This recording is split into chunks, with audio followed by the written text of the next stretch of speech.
Donc, ceux qui sont en train de nous suivre en ce moment sur ta chaîne, je dirais qu'ils sont privilégiés parce qu'ils auront l'information avant l'information.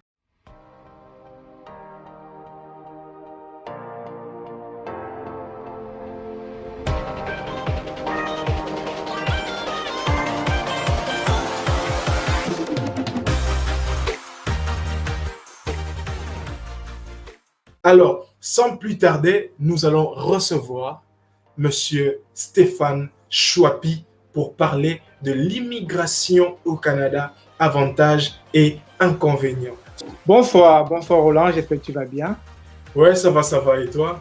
Super, super. Je te suis énormément, je vois tes lives, je vois le gros travail que tu as bas pour la communauté africaine et c'est touchant et on a besoin de chaînes comme ça pour pouvoir édifier les dignes fils d'Afrique pour que les perceptions changent parce qu'on a longtemps été trompé par les médias occidentaux, on a longtemps été berné et comme tu l'as dit tantôt, grâce à la démocratisation des réseaux sociaux comme Facebook, YouTube, on peut s'exprimer librement, on peut partager notre opinion en vue de changer les façons de voir les choses, les façons de penser.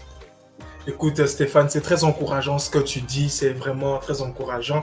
D'ailleurs, c'est moi qui te remercie énormément parce que tu fais aussi un très grand travail, ce qui nous a permis de pouvoir t'inviter ce soir sur notre chaîne de Congo Étoile. En tout cas, c'est vraiment la maison, c'est chez toi. Si tu as à partager avec la communauté africaine et que tu veux passer sur notre chaîne, en tout cas, nous serons toujours disposés à te recevoir et sois le bienvenu sur notre chaîne, Stéphane. Merci, merci. À la base, c'était juste une chaîne où je venais partager mon expérience, mais je me suis rendu compte qu'il y a beaucoup de sollicitations. Les gens ont besoin de se faire accompagner, les gens ont besoin de coaching, les gens ont besoin de savoir, parce que vous savez, le site du gouvernement canadien est vaste, autant que le pays. Donc, il y a tellement d'informations. Et je tiens déjà à rappeler qu'on a 10 provinces indépendantes et on a 3 territoires. Et chacun de ces provinces a un ministre qui ne rend pas compte forcément à un chef d'État. Donc, ce sont des États fédérés. Donc, vous comprenez que chaque province a sa propre politique d'immigration et vous comprenez par là que l'information peut être biaisée d'une province à l'autre. Et donc, dans tout ça, la plupart de mon public, des gens qui veulent immigrer, ne s'y retrouvent pas et ont besoin forcément de se faire accompagner, de se faire aider parce qu'il y a beaucoup qui se lancent dans ce projet, mais arrivés en bout de chemin, ne savent plus quoi faire, ne savent plus vers qui se tourner, tellement ils se sont embourbés dans un engrenage sans fin. Pourquoi? Parce qu'ils n'ont pas bien compris les rouages, les lois de l'immigration canadienne. Donc, c'est ça justement qui nous a permis aujourd'hui, Immigration Entrepreneuriat, non seulement d'aller travailler avec des partenaires, collaborer avec des frères et des sœurs africains qui ont cette compétence-là de parler d'immigration, les avocats d'immigration, les consultants d'immigration. Et pourquoi peut-être nous aussi, nous allons acheminer vers cet état, parce que c'est ça l'objectif, de grandir tous les jours. Nous faisons de l'évaluation de différentes personnes, de différents profils. Est-ce que tel profil passe ou tel profil ne passe pas? Parce que ça ne sert à rien de mentir ou ça ne sert à rien de donner de l'espoir là où il n'y en a pas. Alors, je fais beaucoup de vidéos pour ceux qui connaissent Immigration Entrepreneuriat. Ne cessons de le répéter à travers des vidéos éducatives, à travers des vidéos informatives où nous faisons comprendre à plusieurs personnes de faire attention à l'escroquerie, à l'arnaque. Pourquoi? Parce que l'immigration est devenue importante pour beaucoup de pays africains. Et donc, beaucoup de personnes profitent donc de cette vulnérabilité de ces familles qui, je dirais, pauvres ou moyennes, qui voient aujourd'hui l'immigration comme étant un pan de réussite. Pourquoi? Parce que ces personnes, quand ils arrivent au Canada, pour eux, c'est déjà une réussite pour la famille. Et donc, les gens profitent de ces vulnérabilités pour aller les extorquer de l'argent. Et nous développons beaucoup de vidéos dans ce sens pour interpeller les gens, pour conscientiser les gens de faire attention. Et la beauté de la chose, vous pouvez aller voir les commentaires qui sont faits sur la chaîne. Si nous étions des escrocs, ça se ferait savoir. Les gens auraient déjà écrit « Oh, c'est pas un gars sérieux. » Voilà. Mais si vous y allez, vous verrez des commentaires qui ne vont pas dans ce sens. Donc, est-ce que nous sommes escrocs? Je ne pense pas. Et si quelqu'un le pense, qu'il vienne, moi, je serai toujours ouvert à voir échanger avec des personnes qui peuvent penser qu'on voudrait leur prendre de l'argent.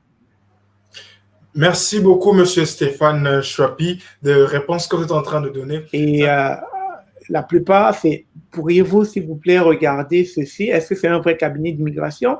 Il me demande 100 euros, il me demande 300 euros, etc., etc. Alors, on me demande de payer à Paris, alors que moi, je vais immigrer au Canada, on me demande de payer en Turquie. Ben, vous voyez, il n'y a pas de rapport. Vous comprenez? Et les numéros sont souvent biaisés, ce pas des numéros directs au Canada. Et nous passons le temps à leur dire, il n'y aura aucun cabinet, même pas immigration entrepreneuriat, qui vous garantira un visa. Oubliez. Mettez-vous ça bien dans la tête.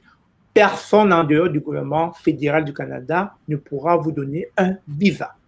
Maintenant, si vous faites affaire avec un cabinet d'immigration, la première chose qu'il faudra savoir, c'est est-ce que vous avez un numéro où joindre la personne? Est-ce que sur le site web, vous avez un HTTPS qui montre que le site web est sécurisé? Est-ce que vous avez accès à l'information de cette personne? Est-ce que vous pouvez, si vous avez des amis dans le pays ou bien dans la région où vous voulez immigrer, qui pourraient vérifier pour vous si effectivement c'est quelqu'un de moralement constitué et physique? C'est tout ça qu'il faudra faire comme première démarche pour se rassurer. Est-ce qu'on fait affaire avec la bonne personne? Donc, moi, je dis tout le temps aux gens de faire vraiment attention, de creuser, de ne pas juste être dans l'émotion, dans l'épatement du fait qu'on vous promette, vous aurez un boulot, vous aurez une maison, vous aurez un bon salaire. C'est ce qui est souvent dit, c'est ce que je reçois souvent des gens qui se font arnaquer. Et à chaque fois, je leur dis, mais non, c'est pas vrai. Même un Québécois plus souche qui a ces diplômes-là ne gagne pas un tel montant. Tu n'es pas Messie, tu n'es pas Dieu, tu n'es pas Jésus qui viendra gagner cet argent-là. Donc, arrêtez de rêver un peu là. Je sais que c'est facile de miroiter des choses à l'être humain, mais ça prend un peu du bon sens, comme on dit au Québec, pour se rendre compte qu'on est en train de tomber dans une arnaque. Et Immigration Entrepreneur est là pour déceler cela. Et n'hésitez pas à poser nous des questions, interpellez-nous. Nous serons heureux de vous dire si effectivement c'est un bon plan ou pas pour vous. Merci, Monsieur Stéphane. Mais j'aimerais savoir, parmi les personnes qui vous contactent, hormis les personnes de la nationalité camerounaise, quelles sont les 2 autres nationalités suivies qui vous contactent le plus souvent?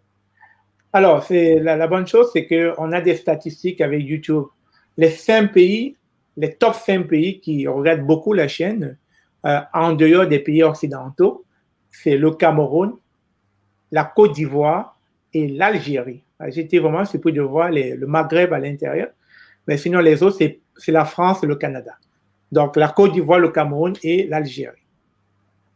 Merci beaucoup, Monsieur Stéphane Chouapi. Alors,